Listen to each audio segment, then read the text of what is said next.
Friends ನಮಸ್ತೆ. ಇದು Goa ಚೋರ್ಲಾ road ಇದು. ಸೊ ಇವಾಗ ಗೋವಾ ಮತ್ತು ಕರ್ನಾಟಕ ಸರ್ಕಾರದ ವತಿಯಿಂದ ಕರ್ನಾಟಕ ಸರ್ಕಾರದವರು ಕೂಡ ರೋಡನ್ನು ರಿಪೇರ್ ಮಾಡಿ ಚೆನ್ನಾಗಿ ಮಾಡಿದ್ದಾರೆ. ಹಾಗೆ ಕೂಡ ಗೋವಾದವರು ಕೂಡ ಒಳ್ಳೆಯ ರೋಡನ್ನು ನಿರ್ಮಾಣ ಮಾಡಿ ಕೊಟ್ಟಿದ್ದಾರೆ. ಪರವಾಗಿಲ್ಲ. ಈ ರೂಟು ಬೆಳಗಾವಿಯಿಂದ ಗೋವಾಕ್ಕೆ ಹೋಗೋಕ್ಕೆ ಪರವಾಗಿಲ್ಲ. ಹಲೋ ಫ್ರೆಂಡ್ಸ್, ಇದು ಬಂದ್ಬಿಟ್ಟು ನಾವು ಎವ್ರಿ ಟೈಮ್ ಟ್ರಾವೆಲ್ ಮಾಡ್ತೀವಲ್ಲ, ಹಾಗೆ ಈ ರೋಡು ಗೋವಾಗೆ ನಮಗೆ ಕನ್ವೀನಿಯೆಂಟ್ ರೋಡು. ನಮ್ಮ ಪ್ರಕಾರ ಗೋವಾ ಹೋಗ್ಬೇಕಂತ ಅಂದ್ಕೊಂಡ್ರೆ ಒಳ್ಳೆ ರೋಡು. ವೆಸ್ಟರ್ನ್ ಘಾಟ್ಸ್ ಅಂತ ಕರೆಯೋ ಈ ಘಾಟು ತುಂಬ ದಟ್ಟಾರಣ್ಯದಿಂದ ಕೂತ್ಕೊಂಡಿದ್ದು. ಬಹಳಷ್ಟು ಜನ ರಿಸರ್ವ್ ಫಾರೆಸ್ಟ್ ಅಂತ ಕೂಡ ಈ ಕಾಳಿ ರಿವರ್ ಕಡೆ ಹೋಗ್ತಾರೆ, ಘಾಟಿನ ಕಡೆ. ಹಾಗೆ ಈ ಸಹ್ಯಾದ್ರಿ ಪರ್ವತ ಶ್ರೇಣಿ ಗುಜರಾತ್ನಿಂದ ಬಿಟ್ಟು ಕೇರಳ ಸೇರುತ್ತಲ್ಲ, ಆ ಪರ್ವತ ಶ್ರೇಣಿಯ ಮಧ್ಯಭಾಗ ಇದು. ಗೋವಾ ಮತ್ತು ಕರ್ನಾಟಕದ ಮಧ್ಯೆ ಬರುವಂಥದ್ದು. ಹಾಗೆ ವಿಚಾರ ಮಾಡಿ ನೋಡಿದರೆ ಗೋವಾಕ್ಕೆ ಬೆಳಗಾವಿಯಿಂದ ಏನು ನಾವು ಪಶ್ಚಿಮ ಘಟ್ಟಗಳು ಸ್ಟಾರ್ಟ್ ಆಗುತ್ತಲ್ಲ, ಆ ಘಟ್ಟಗಳ ಮಧ್ಯೆ ಈ ರೋಡು ಹಾದುಗಿದೆ. ಇದಕ್ಕೆ ಆ್ಯಕ್ಚುಲಿ ಬಂದ್ಬಿಟ್ಟು ಚೋರ್ಲಾ ರೋಡ್ ಅಂತ ಹೇಳಿ ಕರೀತಾರೆ. ಸೊ ತುಂಬ ಕರ್ವು, ಆಮೇಲೆ ಡಿಫಿಕಲ್ಟ್ ರೋಡ್ ಆದರೂ ಪರವಾಗಿಲ್ಲ. ಈ ರೋಡು ತುಂಬ ಚೆನ್ನಾಗಿದೆ.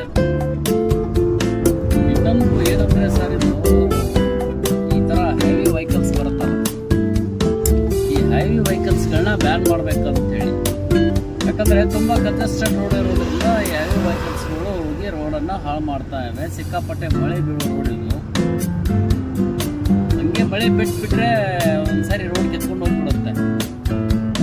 ಸೊ ಆ ಟೈಮಲ್ಲೂ ಕೂಡ 40-50 ಟನ್ ಇರ್ಕೊಂಡು ಇಂಥ ಹೆವಿ ವೆಹಿಕಲ್ಸ್ಗಳು ಬರೋದ್ರಿಂದ ಈ ರೋಡು ಹಾಳಾಗ್ತಾ ಇದೆ. ಈ ರೋಡ್ ಹಾಳಾಗೋದನ್ನ ತಡೆಗಟ್ಟಬೇಕಪ್ಪ ಅಂತಂದರೆ ಈ ಹೆವಿ ವೆಹಿಕಲ್ಸ್ ಏನು ಬರ್ತಾವಲ್ಲ ಅವ್ನು ಬ್ಯಾನ್ ಮಾಡಲೇಬೇಕು. ಬಟ್ ಏನು ಮಾಡೋದು, ಅದು ಹೊಸ ರೋಡ್ ಮಾಡ್ತಿದ್ದಾರೆ ಹನುಮನ್ ಕಡೆಯಿಂದ. ಆ ರೋಡ್ ಇನ್ನೂ ಪೂರ್ಣ ಆಗಿಲ್ಲ. ಅದಕ್ಕಾಗಿ ಮೋಸ್ಟ್ಲಿ ಗೋವಾಕ್ಕೆ ಈ ರೋಡ್ ಬಿಟ್ಟರೆ ಬೇರೆ ರೋಡ್ ಇಲ್ಲ ಅನ್ನೋ ಥರ ಆಗಿ ಮ್ಯಾಕ್ಸಿಮಮ್ ಜನ ಬರ್ತಾ ಇರೋದು ಇದೇ ರೋಡು. ತುಂಬ ದಟ್ಟವಾದ ಅರಣ್ಯ, ಒಳ್ಳೆ ನೇಚರ್ ಇರುವಂಥದ್ದು.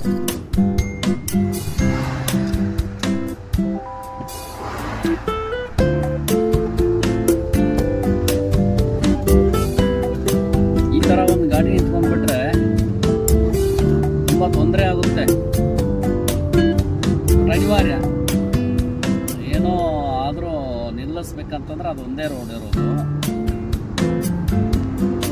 ಪರವಾಗಿಲ್ಲ.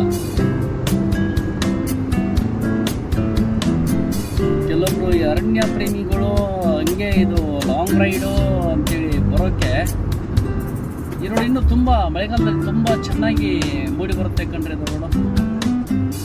ವಿಶೇಷವಾಗಿ ಲ್ಯಾಂಡ್ ಸ್ಲೈಡಿಂಗು, ಭೂ ಕುಸಿತ ಆಗಿ ಮಳೆ ನೀರಿನ ರಭಸಕ್ಕೆ ಮೇಲ್ಗಡೆಯಿಂದ ಭೂಮಿ ಕುಸಿದು ಕೆಳಗಡೆ ಬಂದ್ಬಿಡುತ್ತೆ.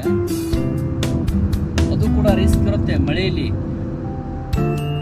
ಬಟ್ ಮಳೆಯಲ್ಲಿ ಸಿಕ್ಕಾಪಟ್ಟೆ ತುಂಬ ಹಸಿರು ಗ್ರೀನ್ರಿ, ಅಂದರೆ ಭೂತಾಯಿ ಹಸಿರು ಹಾಸಿಗೆಯನ್ನು, ಹಸಿರು ಸೀರೆಯನ್ನು ಹೊತ್ಕೊಂಡು ಕೂತಿದ್ದಾಳೆ ಏನೋ ಅನ್ನೋ ಥರ. ನಾವು ಹೋಗ್ತೀವಲ್ಲ ಇಲ್ಲಿ ಚಿಕ್ಕಮಗಳೂರು ಬೆಟ್ಟ, ಆ ಫೀಲು, ಸಿಮ್ಲಾ ಫೀಲು, ಮನಾಲಿ, ಈ ಥರ ಇಲ್ಲೂ ಕೂಡ ಮಳೆಗಾಲದಲ್ಲಿ ಆ ಸೀನ್ರಿ ಕ್ರಿಯೇಟ್ ಆಗುತ್ತೆ ತುಂಬ ಚೆನ್ನಾಗಿ ನೋಡ್ಬೋದು. ಸೃಷ್ಟಿ ಸೌಂದರ್ಯವನ್ನು ನೋಡೋರು ದೃಷ್ಟಿಯಲ್ಲಿ ಅಡಗಿದೆ ಅಂತಿದ್ದಾರೆ. ಸೊ ಸೃಷ್ಟಿ ಮತ್ತು ದೃಷ್ಟಿ ಎರಡೂ ಚೆನ್ನಾಗಿದ್ದರೆ ಜೀವನನೂ ಕೂಡ ಚೆನ್ನಾಗಿರುತ್ತೆ ಅಂತ ಅನ್ನೋದ್ರಲ್ಲಿ ಸಂಶಯವಿಲ್ಲ. ನನ್ನ ಅನಿಸಿಕೆ.